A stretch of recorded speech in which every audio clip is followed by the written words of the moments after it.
कल की तारीख में दो तस्वीरों ने खूब सुर्खियां बटोरी और सियासी गलियारे में अटकलबाजी का एक अलग सा बाजार सज गया, एक अलग सी मंडी सज गई। जितनी जबान उतनी बातें। दो तस्वीरें जिनमें कुल मिलाकर तीन किरदार थे, एक प्रधानमंत्री नरेंद्र मोदी, दूसरे गृह मंत्री अमित शाह और तीसरी महामहिम राष्ट्रपति द्रौपदी मुर्मू। लेकिन इन दो तस्वीरों के पीछे एक चौथा किरदार भी था और उस किरदार का नाम है chief justice of India B R. Gavai. आखिरकार ऐसी कौन सी नकेल कसदी है सीजेआई बी.आर. गवई ने जिसकी वजह से कल की तारीख में चंद घंटों के अंतराल पर ही प्रधानमंत्री नरेंद्र मोदी और उसके बाद गृह मंत्री अमित शाह को द्रौपदी मुर्मू से मुलाकात करनी पड़ी। सारी बातें जरा विस्तार से करने की जरूरत है। नमस्कार, मैं स्वप्निल और आप मुद्दा देख रहे हैं। दोस्तों, खबर की तरफ चले उससे पहले एक छोटी सी अपील। आज की तारीख में मुद्दा एक आर्थिक संकट से गुजर रहा है। आज की तारीख में एक तरफ हमारे मेन बैंक अकाउंट फ्रीज चल रहे हैं लंबे समय से, तो दूसरी तरफ हमारा पुराना मुद्दा चैनल जो हम 2.5 साल से जिसका हम संचालन कर रहे थे, वो चैनल हमसे छिन चुका है। ये नया चैनल है, सब्सक्राइबर्स की संख्या देखकर आप इस बात का अनुमान लगा सकते हैं। लिहाजा आज की तारीख में आपसे अपील है, यदि आप सक्षम हो और यदि आप चाहें तो निष्पक्ष पत्रकारिता को सपोर्ट करने के लिए मुद्दा के इस आर्थिक संकट के काल में उसकी छोटी छोटी मदद जरूर कीजिए। इसके लिए आप स्क्रीन पर दिख रहे क्यूआर कोड या फिर के नीचे दिख रहे यूपीआई नंबर का इस्तेमाल कर सकते हैं। अब आगे बढ़ते हैं और सबसे पहले आपको जरा उन तस्वीरों के मायने समझाते हैं, लेकिन उन तस्वीरों की तरफ चलें उससे पहले आपको ये समझ लेना ज्यादा जरूरी है कि आज की तारीख में गुजरात लॉबी के लिए सीजेआई बी.आर. गवई और उनकी अदालत से आते हुए तमाम फैसले एक बड़ा सरदर्द बन चुके हैं। CJI B R. गवई ने ऐसा ही एक और निर्णय ले लिया है और कुछ तारीखों का ऐलान कर दिया है, जो तारीखें आज की तारीख में गुजरात लॉबी के हाथ से उनका ब्रह्मास्त्र छीनने के लिए काफी हैं। कल जब ये मुलाकातें हुई, तस्वीरें आई, तो अलग अलग चैनलों पे अलग अलग थ्योरी गढ़ी गई। कहीं कहा गया कि किसी और का इस्तीफा तो नहीं आने वाला, तो कहीं कहा गया उपराष्ट्रपति पद के चुनाव के लिए तो मुलाकात नहीं हुई, कहीं कहा जाने लगा कि कोई और बड़ा फैसला आने वाला है क्या देश के सामने। लेकिन जो टॉप सोर्सेज से हमारे पास जानकारी आई, हम वो जानकारी आपके साथ साझा करेंगे और यही वजह है कि कल की तारीख में हमने इन तस्वीरों पर खामोशी अख्तियार करके रखी, एक शब्द नहीं बोला।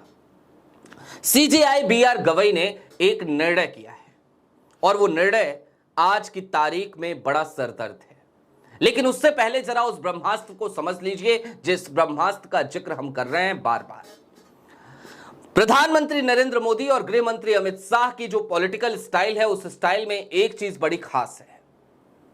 हालांकि संविधान द्वारा प्रदत्त है वो शक्ति, लेकिन फिर भी उसे ब्रह्मास्त्र के तौर पर इस्तेमाल किया जाता है और विपक्ष की तमाम सरकारें लगातार उस ब्रह्मास्त्र से प्रताड़ित भी होती रही हैं। हमने बीते दिनों भी इस पर बात करी थी, लिहाजा बहुत विस्तार में नहीं जाएंगे, संक्षेप में समझ लीजिए। यह पूरा मामला राज्य सरकार बनाम केंद्र सरकार का है। राज्य सरकारें अपने विधानसभा में कोई विधेयक पारित करती हैं, पास करती हैं, विधानसभा से पास हो गया, उसके बाद से उस नियम कायदे कानून को, उस विधेयक को लागू कराने के लिए एक संवैधानिक जो तरीकेकार है वो ये है कि उसे राज्यपाल के पास भेजा जाएगा और राज्यपाल की स्वीकृति के बाद ही वो विधायक लागू होगा। लेकिन राज्यपाल, उनकी नियुक्तियां केंद्र सरकार करती है और लंबे समय से राज्यपाल और विपक्ष की सरकारों के बीच तनातनी का माहौल देखने को मिला है। एक मामला तो खूब सुर्खियों में रहा, तमिलनाडु का मामला।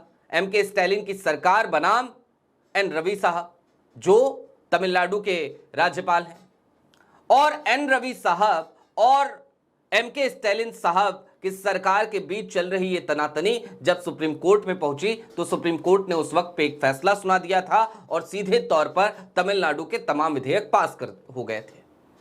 और उसके बाद द्रौपदी मुर्मू 1 महीने के बाद एक चिट्ठी लिखी जाती है राष्ट्रपति भवन से सुप्रीम कोर्ट में, सुप्रीम कोर्ट के मुख्य न्यायाधीश को, और कुछ सवाल किए जाते हैं, कुछ सलाह मांगी जाती है। सवाल ये कि क्या सुप्रीम कोर्ट के पास यह अधिकार है कि वो अगर चाहे तो वो राज्यपाल या राष्ट्रपति के लिए विधेयकों पर उन्हें कब तक स्वीकृति देनी है इसकी समय सीमा तय कर सके। और यहीं पर सारा पेच फंस गया। मोदी जी का एक मीम बड़ा वायरल होता है, आपने सुना होगा, लेने के देने पड़ गए। तो ऐसा ही हुआ है इस मामले में गुजरात लॉबी के साथ, लेने के देने पड़ गए हैं, क्योंकि सीजेआई बीआर गवई ने कुछ तारीखों का ऐलान कर दिया। मसलन आज की तारीख है 4 अगस्त की तारीख, और आने वाले दिनों में यानी कि 8 दिनों के बाद तारीख आएगी 12 अगस्त की। 12 अगस्त की तारीख दरअसल आज की तारीख में एक डेडलाइन की तरह है। डेडलाइन है ये केंद्र सरकार के लिए भी और भारतीय जनता पार्टी की तमाम राज्य सरकारों के लिए भी, या फिर कि एनडीए के घटक दल जहां जहां सत्ता में हैं उनके लिए भी। और ये 12 अगस्त की तारीख तक तमाम सरकारों को अपने जवाब दाखिल करने हैं। विपक्ष की सरकारें तो दाखिल करेंगी ही, केंद्र की सरकार और केंद्र में सत्ताधारी दल यानी भारतीय जनता पार्टी और उसकी सहयोगी पार्टियों की जहां जहां सरकारें, उनको भी जवाब दाखिल करना है। जो रेफरेंस लेटर के, जो राष्ट्रपति के समर्थन में है, इस सवाल के समर्थन में है और इस बात के समर्थन में है कि सुप्रीम कोर्ट वो समय सीमा तय नहीं करेगा राज्यपाल के लिए, राष्ट्रपति के लिए, उनको भी अपने जवाब दाखिल करने हैं, अपना हलफनामा देना है और विपक्ष की सरकारों को भी देना है। एमके स्टैलिन की सरकार तो पहले ही सुप्रीम कोर्ट पहुंच गई है उस रेफरेंस लेटर के बाद से। लेकिन अब क्या हो रहा है? अब यह हो रहा है कि सुप्रीम कोर्ट में सीजेआई बीआर गवई ने सिर्फ और सिर्फ इस मामले को सुनने का निश्चय नहीं किया है, बल्कि उन्होंने यह भी कह दिया है कि इस मामले की सुनवाई 5 जजों की एक बेंच करेगी और यह बेंच कॉन्स्टिट्यूशनल बेंच होगी, यानी कि संवैधानिक बेंच होगी। और जब कभी भी संवैधानिक बेंच किसी मामले की सुनवाई करती है और उसका जो भी फैसला होता है उसको यदि पलटना हो तो उससे बड़े संवैधानिक बेंच की ही जरूरत होती है। कोई आम फैसला होगा, वो 5 जजों की बेंच का हो, 6 जजों की बेंच का हो, और उसे पलटना हो तो 1 जज या 2 जज की बेंच भी उस फैसले को पलट देती है। लेकिन जब बात होती है संवैधानिक बेंच की, कॉन्स्टिट्यूशनल बेंच की, तो फिर कॉन्स्टिट्यूशनल बेंच और 5 जजों की बेंच है तो उससे बड़ी बेंच 6 जजों की, 7 जजों की, वही उस फैसले को पलट सकती है। और इसीलिए आज की तारीख में यह मामला सबसे बड़ा सरदर्द बन गया है। और यह ब्रह्मास्त्र इसलिए है गुजरात लॉबी के लिए, मोदी जी और गृह मंत्री अमित शाह के लिए, कि विपक्ष की सरकारें राज्यों में बन जाती हैं। उसके बाद से विपक्ष की सरकारें संचालित कैसे होंगी? होने का एक ही तरीका और तरीकेकार है कि वो जनहित में तमाम काम करें, तमाम विधेयक लागू करें। लेकिन राज्यपाल तमाम राज्यों के वो उन विधेयकों को लेकर बैठ जाते हैं, ना उस पर स्वीकृति देते हैं, ना ही उस विधेयक को पुनर्विचार के लिए विधानसभा में भेजते हैं। और यहीं पर सारे मसले मसाइल खड़े होते हैं। तमिलनाडु की सरकार के अलावा पंजाब सरकार हो, दिल्ली की पुरानी सरकार हो आम आदमी पार्टी की, या फिर कि केरल की सरकार हो पिनरई विजयन की, सभी सरकारों को इस तरीके की मुसीबतों का सामना करना पड़ा है। मोहम्मद आरिफ खान जो बिहार के अब राज्यपाल हैं, यही कभी राज्यपाल हुआ करते थे केरल के इससे पहले, और मोहम्मद आरिफ खान लगातार पिनरई विजयन की सरकार के सामने सीना तानकर खड़े हो जाते थे। तमाम मुश्किलात पिनरई विजयन की सरकार ने भी झेला था, वो भी सुप्रीम कोर्ट पहुंची थी, पंजाब की सरकार भी सुप्रीम कोर्ट पहुंची थी, और सीजेआई बीआर गवई ने अब एक फैसला ऐसा लगता है जैसे कर लिया हो कि इस मामले को निपटा के ही मानेंगे अपने रिटायरमेंट से पहले, और कॉन्स्टिट्यूशनल बेंच से निपटाएंगे। 12 अगस्त की तारीख तक सबको जवाब देना है। 19 अगस्त से इस मामले की सुनवाई हो जाएगी और सितंबर तक इस मामले में फैसला आ जाएगा सुप्रीम कोर्ट से। और यही वो सबसे बड़ा कारण है जिसकी वजह से कल मुलाकात करनी पड़ी प्रधानमंत्री नरेंद्र मोदी को और गृह मंत्री अमित शाह को देश की राष्ट्रपति महामहिम द्रौपदी मुर्मू से। इसके बाद सियासी अटकलों का बाजार चाहे जितना भी गर्म हो कि धनखड़ साहब का इस्तीफा हो गया तो उपराष्ट्रपति पद के लिए ये हो रहा है, या फिर कि किसी राज्यपाल को चूंकि उपराष्ट्रपति बनाना है इसलिए हो रहा है, ये सारी बातें बेबुनियाद हैं। जो सबसे बड़ा कारण है वो हमने आपको बता दिया। कुल मिलाकर ये समझिए कि सीजेआई बीआर गवई ने एक ऐसी नकेल कस दी है जिसके बाद मोदी जी और अमित शाह साहब को भागकर राष्ट्रपति भवन कल की तारीख में पहुंचना पड़ा, महज चंद घंटों के अंतराल पर।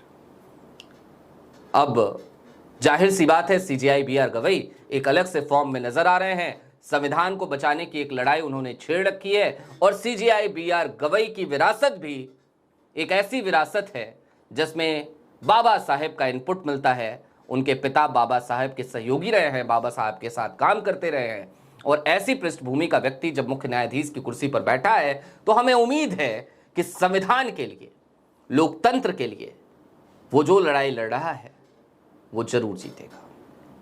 बहरहाल अभी के लिए दीजिए इजाजत। चलते चलते फिर वही अपील, आज की तारीख में मेन स्ट्रीम मीडिया के दौर में, गोदी मीडिया के दौर में, गोदी मीडिया के गोदी काल में पत्रकारिता वैसे भी मुश्किल हो चली है। हमारे बैंक अकाउंट लंबे समय से फ्रिज चल रहे हैं, मेन बैंक अकाउंट, और हमारा पुराना चैनल भी हमसे छिन चुका है।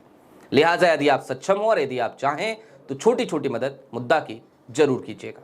इसके लिए आप स्क्रीन पर दिख रहे QR कोड या फिर के नीचे दिख रहे UPI नंबर का इस्तेमाल कर सकते हैं। शुक्रिया।